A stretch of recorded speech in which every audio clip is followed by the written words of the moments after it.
And then there's barriers even like after that. Like having children is a huge barrier to ministry. And the things that people ask you when you're interviewing for positions and you're a woman clergy, I've asked my male colleague friends sometimes, like, do they ask you these same things? Like, do they ask you, how are you going to balance home life and your ministry when you were getting ordained? And most of my male colleagues are like, no, nobody's ever asked me that. They're asking me about, Right. like, how can you define sanctification? Like, da da da.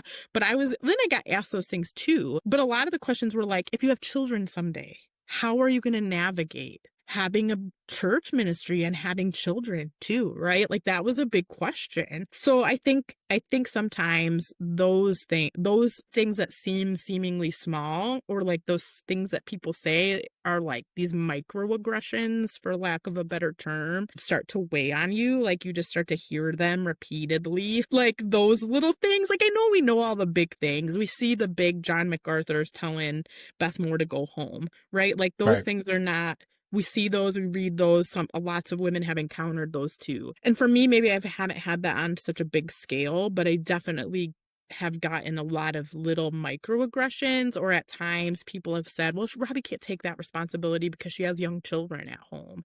And I just want people to be like, well, can I be trusted to make those decisions for myself?